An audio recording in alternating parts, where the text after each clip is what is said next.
Bonjour, bonjour à tous et bienvenue, c'est BFM Patrimoine, les tutos. On est en direct sur tous les réseaux sociaux de BFM Business. Et aujourd'hui, on va répondre à une question qui peut paraître évidente quand on veut commencer à investir, à placer ses économies. Comment, dans quoi, quels sont les placements qui sont éventuellement les plus rentables? Comment investir de façon rentable? On va répondre à cette question parce que forcément, quand on investit, c'est quand même là l'objectif. Et notre expert aujourd'hui pour nous accompagner et répondre aux questions que vous nous avez adressées, c'est Benoît Lombard, le président du groupe La Place. Bonjour Benoît. Bonjour Julie. Merci beaucoup d'être avec nous. Alors, on a reçu aujourd'hui beaucoup de questions. Nos auditeurs, nos téléspectateurs, nos internautes veulent savoir quels sont les investissements les plus rentables. Est-ce que tu es prêt? Parfaitement. On Drôle de question quand même. Parce que mais bon, en même temps, c'est vrai que quand on investit, a priori, on va pas se dire quels sont les investissements. Bon, remarquez, on pourra le faire dans un autre tuto, comme ça éclairera nos auditeurs, téléspectateurs, internautes, effectivement. Mais en tout cas, aujourd'hui, on va aller droit au but. On veut investir de façon rentable. Et est-ce que c'est possible, surtout? On va essayer de le voir. Et on commence tout de suite avec une question que nous a adressée Sacha. Alors, Sacha, il a 24 ans. Il nous dit qu'il est passionné de trading et il voudrait savoir ce que cela signifie, le fait d'investir sur du long terme sur le marché action et pourquoi c'est intéressant. C'est vrai qu'on entend souvent ça, il faut investir sur du très long terme, les actions c'est fantastique, mais c'est quoi du long terme, du très long terme? Tout d'abord, pour répondre à la première question, est-ce que les investissements les plus rentables, si on le savait, on serait tous milliardaires. Donc, mais effectivement, on ne serait pas là. Effectivement, on fait un peu, on regarde un peu le passé, on fait un peu de gestion au rétroviseur. Et là, c'est facile, puisqu'on a des chiffres qui nous sont donnés, les chiffres de la réalité. Et les chiffres de la réalité font qu'effectivement, Sacha a raison. Alors, le trading, il faudra peut-être en reparler, mais investir sur des actions est effectivement, sur une période longue, le plus rentable. C'est plus rentable, il y a différentes classes d'actifs. Donc, il y a d'abord des actifs financiers, puis des actifs immobiliers. Les actifs financiers, 3 catégories très simples. Les actions, le plus rentable. On peut donner des chiffres.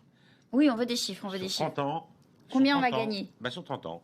Dividendes réinvestis. N'oublions pas que les dividendes, c'est le revenu de l'action qui tombe tous les ans, entre 2 et 3%, donc 3,5% pour les meilleurs. Dividendes réinvestis, on fait x14. 1350% exactement. Pas mal. Sur une durée longue. 30 ans. Sur 10 ans, on est à plus de 10% par an annualisé sur des actions du monde. Le CAC 40. Donc les actions, c'est plus rentable. Mais c'est au prix aussi d'être capable de pouvoir accepter ce qu'on appelle la volatilité, c'est-à-dire des décrochages. L'année dernière, le CAC 40 a connu un décrochage, un peu moins de 10%, moins 9,5%. Le Nasdaq, les valeurs technologiques, moins 33 l'année dernière, plus 33 depuis le début de l'année. N'oublions pas que les maths financières ne sont pas sympas. Si j'ai 100 et que je fais moins 33, il me reste 66. Mais pour revenir à 100, il faut faire plus de 50. Donc on n'est pas encore à l'équilibre sur le Nasdaq. Donc il ne faut pas être scotché là-dessus. Il faut pas être scotché. Il faut prendre du recul. Il faut prendre du recul et puis il faut se tenir. Ça, c'est un point qui est fondamental. Il faut se tenir à la politique qui a été définie à l'instant T. J'ai investi sur des actions. Ça peut descendre. On l'a vu, le Nasdaq, moins 33, moins 10 l'année dernière sur les actions françaises. Ça rebondit depuis le début de l'année. Et si on vend ses positions au moment où c'est le plus bas, là, du coup, on a une porte de saloon, comme on dit, c'est-à-dire que je vends, boum, je perds, j'investis sur quoi? Sur quelque chose qui rebondit moins. Donc j'ai un manque à gagner parce que, évidemment, je vends au creux, et puis j'ai un manque à gagner pour demain parce que je n'investis pas sur des actifs qui sont les plus rentables. Donc les actions, c'est le plus rentable. On a, sur le marché financier aussi, les obligations. Eh oui. Et puis on a le monétaire. Juste un point sur les obligations. Et là, il y a quelque chose de fondamental. On peut essayer de revenir. On va en parler après. Sacha, on va en parler après. Mais les actions, sur du long terme, c'est rentable. Je rappelle, sur 30 ans, x14. Pas désagréable. Pas désagréable. Si on prend une durée qui est un peu plus courte, alors j'ai quelque chose, je suis préparé à cette question, sur 15 ans, donc sur 22 ans, pardon, entre 2000 et 2022, les actions, c'est 4%. C'est encore ce qu'il y a de plus rentable. Et n'oublions pas qu'en 2000, on était juste avant le crack exact. Et puis, on a supporté en fin 2022 une forte baisse aussi. Et donc, on a quand même 4% de rentabilité. Ça, c'est 4% de rentabilité sur 22 ans. C'est x14 sur 30 ans. C'est ce qu'il y a de plus rentable. Toutes sortes de classes d'actifs confondus. Donc, si je comprends bien, on n'a rien à faire à part investir et on attend. Il faut investir, se tenir à ses positions. Et si on peut, c'est lisser ses investissements. J'espère qu'on aura l'occasion d'en reparler. C'est-à-dire mettre tous les mois 50, 100 euros de côté. Et puis comme ça, on lisse son prix d'achat. Si on achète à l'instant T, on ne sait pas si c'est le moment le plus haut ou le plus bas. Si on lisse son prix d'achat, c'est-à-dire qu'on achète à plusieurs étapes, on lisse son prix moyen pondéré. Un coup on achète haut, un coup on achète bas, un coup on achète au milieu. Ça c'est une stratégie, c'est pas uniquement se dire j'achète de nouvelles valeurs pour avoir un portefeuille plus étoffé et donc lisser la prise de risque. C'est aussi d'acheter dans des périodes un peu plus hausses, un peu plus baissières. C'est aussi une stratégie. Exactement. Cette stratégie de se tenir à ses positions, de lisser son prix moyen en investissant au lieu, si j'ai 1000 euros, eh ben mieux vaut faire 10 fois 100 qu'une fois 1000. Si je fais une fois 1000 et que le marché est bas, tant mieux. Mais s'il est haut, j'ai perdu après. Alors que si on investit de manière régulière, un coup à 8 euros, un coup à 9 euros, un coup à 6 euros, eh bien on a un prix moyen qui est défini en fonction de différentes périodes. Et le lissage de ces périodes fait que statistiquement, on a plus de chances de gagner. Donc on lisse ses investissements et on se tient à ses positions. Et du coup, quand on parle de long terme, c'est à partir de combien de temps? Long terme, assez classiquement 6, 7, 8 ans. D'accord. Court terme, c'est 1 an, 2 ans. Moyen terme, c'est 3, 4, 5, 6 ans. Donc 5, 6, moi je dirais. Et puis long terme, essayons de prendre un horizon de 8 ans. Alors Sacha, il a 24 ans. Sacha, il a 24 ans, exactement. Il peut épargner pour demain. Il a une espérance de vie qui est très forte. À 24 ans, a priori, oui. Ouais, on a une espérance de vie qui est de 85-86 ans. Donc son étape de mortalité. Donc il a le temps devant lui. Il n'est pas pressé, sauf s'il a un projet qui est bien défini. Mais si c'est un projet court terme, les actions, ça ne correspond pas. Donc on rentre dans le contexte du long terme. Et on diversifie. Parce que s'il y a du court terme, ben là, il pourra aller sur d'autres types de marchés. Obligataire, monétaire, pas d'immobilier sur du court terme non plus. Le long terme, c'est les actions et l'immobilier. Oui. Le plus court terme, c'est l'obligataire. Et le très court terme, c'est le monétaire ou livret A. Je pense qu'avec tout ça, Sacha, on a déjà un bon éclairage. Donc vous l'aurez compris, commencez à investir si ce n'est pas déjà le cas, puisque visiblement vous êtes passionné de trading et vous laissez dormir tout cela. Et normalement, d'ici 8-10 ans, ça devrait commencer à être très intéressant pour vous. Eh bien, merci beaucoup, Benoît. On va enchaîner, on va poursuivre avec une question que nous a adressée Léonie. Alors, Léonie, elle a 28 ans. Voilà, elle dit qu'elle s'intéresse au marché obligataire, mais elle se demande ce dont il est concrètement question. On parle de quoi quand on parle de marché obligataire et s'il est pertinent de miser sur des fonds obligataires actuellement? Léonie a raison. Et ça, c'est une nouveauté depuis la hausse des taux de l'année dernière. Pendant la crise 2008-2022, pendant cette longue période, la crise de 2008, la crise de 2022, entre-temps, on a un marché obligataire qui était mort, si je puis dire, parce que l'argent était pas cher, il était à zéro. Les banques centrales inondaient le marché de liquidité, et donc ce qui est rare est cher, ce qui n'est pas rare n'est pas cher. L'argent n'était pas rare, donc n'était pas cher. Là, on a une politique un peu plus restrictive des banques centrales. Alors, qu'est-ce que ça veut dire? Ça veut dire qu'on émet un peu moins d'argent et que donc l'argent est plus cher et que donc les taux vont monter. Et donc, le marché obligataire, on retrouve de l'appétit. C'est quoi le marché obligataire? Vous achetez une action, vous détenez une part de l'entreprise. Vous êtes capitaliste. Vous achetez une obligation, vous êtes créancier de l'entreprise ou de l'État. L'État français, n'oublions pas, il émet des obligations aussi. Émet des obligations. Et donc vous achetez... Les fameuses obligations d'État. Les obligations d'État, les OAT, eh bien vous achetez quoi? Vous achetez de la dette française. Donc sur le marché obligataire, il y a deux composantes. Il y a les taux et puis il y a la qualité de l'émetteur. Julie, si tu me demandes de l'argent, eh bien, moi, je vais te prêter de l'argent à des coûts qui sont un peu plus chers que l'État. Parce que je suis désolé de te le dire, tu es moins solvable que l'État. Eh bien, l'État, on l'a vu. Je vois pas pourquoi. Oui, ça, c'est statistique. Donc, on sait qu'un particulier, il est un peu moins solvable qu'un État. Bon, donc, et on sait qu'il y a des notations. Donc, et en fonction de la qualité de l'émetteur, eh bien, le taux de rendement varie. Plus la notation est bonne, plus le taux de rendement est bas. L'État allemand emprunte à des taux moins chers que l'État français, qui emprunte à des taux moins chers que l'État grec. Et oui, ça paraît logique. Donc le marché obligataire, on achète une créance, on achète une dette, on prête de l'argent à une entité. Aujourd'hui, les taux, ils ont remonté. Les taux directeurs de la Banque centrale, de la BCE, c'est 3,25. Ouais. Ça veut dire que le taux du loyer au jour le jour, c'est 3,25. Ça veut dire que le marché monétaire, ce sont des toutes petites créances, des toutes petites obligations au jour le jour, qu'on prête aux banques. Donc on prête de l'argent aux banques qui elles-mêmes va leur investir. Donc je rappelle que le métier d'un banquier, c'est quoi? C'est de transformer des dettes à court terme, des dépôts à court terme, en emploi à long terme. Eh bien, le marché obligataire, c'est de l'emploi à très long terme. Et on a une rentabilité aujourd'hui effectivement satisfaisante. L'État français emprunte aux alentours de 3% par an sur 10 ans, mais des entreprises et des fonds obligataires qui investissent dans des entreprises, eh bien, on peut trouver des performances qui sont de l'ordre, sur 5 ans, de l'ordre de 5, 6, 7, 8% là, ça en fonction de la notation. Et juste une chose, on disait que le marché action était favorable à notre ami Sacha. Bon, c'est vrai que ça a une bonne rentabilité. Mais le marché obligataire, aujourd'hui, a de l'appétit. Pourquoi? Parce que les taux ont monté. Bah oui. Et donc, si j'emprunte, je prête de l'argent à un panel d'entreprises. Et juste un point qui est fondamental. Si vous pouvez faire du trading sur le marché action, vous ne pouvez pas faire du trading, vous, particuliers. Non, honnêtement, je préfère éviter. Donc, on achète des fonds obligataires. Des fonds obligataires datés, sur des échéances, 5 ans par exemple.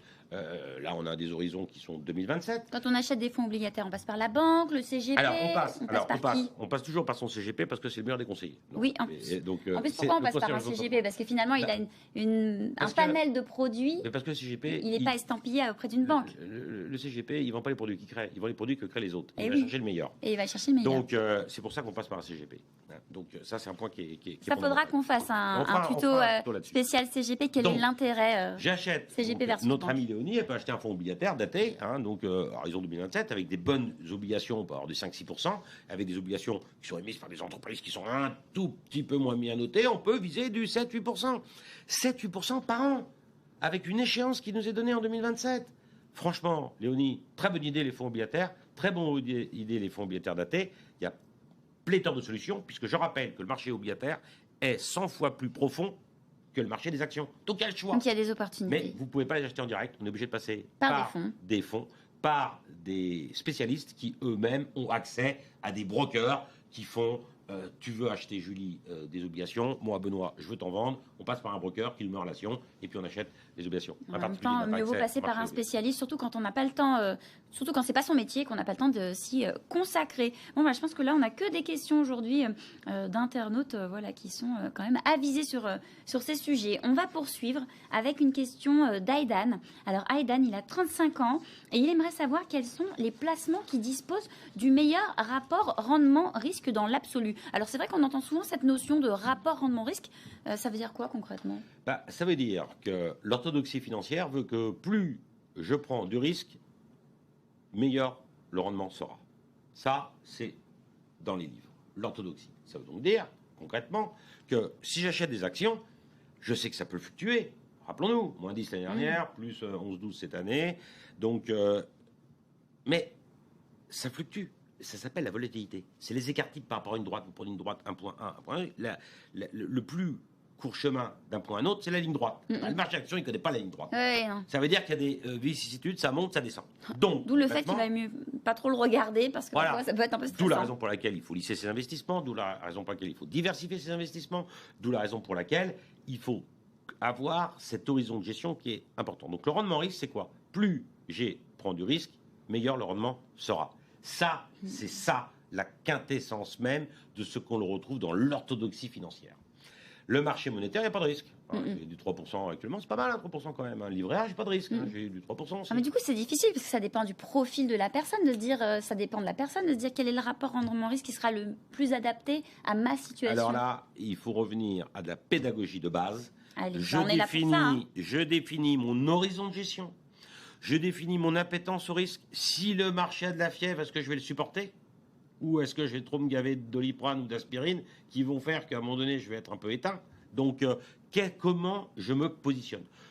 Horizon de gestion, appétence au risque. Et là, je peux aller diversifier mon patrimoine, aller investir sur le marché action, comme Sacha, aller investir sur le marché obligataire, comme Léonie. Et là, Dan, on peut lui dire, le couple, le meilleur rapport rendement-risque, eh bien là, encore, je reviens aux actions. Le meilleur couple rendement-risque, ce sont les actions. Mais le marché obligataire, aujourd'hui, on l'a vu avec la question de Léonie, a de l'intérêt. On a un bon couple rendement-risque. Et la prime de risque sur le marché action, puisque je disais qu'on avait entre 5 et 8% de rentabilité sur le marché obligataire sur des horizons court terme, à 5 ans, le marché des actions, sur du long terme, je disais qu'on était à 10, mais on était à 4 sur une période de 22 ans. Donc on voit que le rendement du marché obligataire aujourd'hui, parce qu'il y a une anomalie de marché, c'est bien parce que les taux ont monté brutalement, que l'on a aussi cet effet d'aubaine d'aller chercher l'argent, d'investir sur le marché. Donc là, on peut continuer pendant quelques mois, le temps que les banques centrales continuent un petit peu, en tout cas la BCE, la Fed aussi, à augmenter leur taux. Et après, il faudra être vigilant quand même. 11 des taux, la Fed, 11 des taux, la Fed, et puis on est 7 ou 8. On est 8, je crois, pour la BCE. 8 sur la BCE, donc un peu moins. Donc les taux vont encore un peu remonter. Donc on a des appétits pour aller sur le marché obligataire.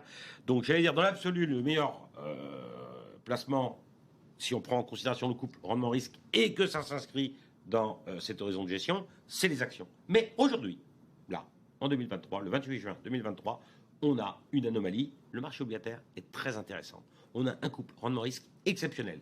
Donc je dirais, Aidan, si jamais, mon cher Aidan, vous voulez savoir quel est le meilleur aujourd'hui placement ou couple rendement-risque satisfaisant, j'irai sur le marché obligataire. Bon, bah là, je crois que pareil, on a un éclairage très complet. On en revient toujours aux mêmes bases. Mais voilà, Aidan, vous savez, direction le marché obligataire. Allez, une dernière question pour la route, Benoît. Et c'est Léa qui nous a écrit et qui se demande si finalement, la meilleure façon de gagner de l'argent et de performer, ce ne serait pas tout bonnement celle qui consiste aujourd'hui à économiser. Exactement. Il faut Elle n'a pas forcément raison, Léa. Il y a un point qui est important. On va définir une stratégie. On va s'y tenir. Et on va essayer de l'appliquer sur toute la durée, durant laquelle je suis susceptible, Léa est susceptible, de pouvoir investir. Et donc, elle va lisser ses investissements. Ça, c'est la première chose. Donc, elle va investir progressivement. Elle va se tenir à la stratégie qu'elle a définie. Ça, c'est un point qui est fondamental. La volatilité, les écarts types par rapport à la droite, le plus court chemin, c'est la ligne droite, on l'a vu. Oui, mais ça peut monter, ça peut descendre. C'est une chose normale. C'est une chose normale. On ne s'inquiète pas. Et puis, il y a un point qui est important, c'est qu'il est toujours difficile d'évaluer le bon moment pour acheter ou pour vendre. Donc, on ne parle pas des soldes aujourd'hui. Les soldes, c'est ouvert aujourd'hui. Pas sûr que ce soit la meilleure façon de Mais Julie, tu as raison, il y a un point qui est important. Et ça, c'est assez paradoxal. C'est quand le marché action est le plus bas que les particuliers n'investissent pas. Aujourd'hui, c'est l'ouverture des soldes. Quand il y a des soldes, il ne faut pas hésiter à y aller. Et il faut rentrer dans le contexte du rappel de base, horizon de gestion, volatilité, l'amplitude de risque est une chose qui est normale. Et puis aussi, un point, la diversification, ça fonctionne bien. On achète un peu d'actions, on achète l'obligataire aujourd'hui, on l'a vu, un peu d'actions. On varie les périodes. On varie les périodes, on lisse les investissements, et puis on s'en tient à la stratégie initiale. Si je change de route en cours de chemin, moi j'aime bien le bateau. Quand j'ai un cap, je le tiens. S'il y a un peu de mer, c'est pas grave. Je dois toujours aller à l'endroit où j'ai envie d'aller. Restons aussi, pour les investissements, actions, obligations, monétaires, mais l'immobilier aussi, gardons le cap. Ça, c'est bon. Oui, parce que là, on est dans une crise immobilière qui est quand même assez significative. Ça ne veut pas dire pour autant que l'immobilier est à bannir. Il faut juste laisser un petit peu le temps passer et le reconsidérer d'ici quelques temps. Bien sûr. Et le rendement du marché immobilier, n'oublions pas qu'il est indexé sur l'inflation, puisque les loyers sont eux-mêmes réindexés. Et que donc, c'est un élément qui est très protecteur pour avoir des revenus réguliers qui nous protègent de l'inflation. Et même si le stock, c'est-à-dire la valeur de l'actif, peut diminuer, il diminue un peu actuellement. Petite bulle d'oxygène aussi sur le marché immobilier, ça fait 20 ans qu'on connaît que des hausses, ça fait du bien de se calmer un peu aussi, les cycles sont longs, on tempère, on se calme, et il y a des opportunités là aussi d'investir en lissant.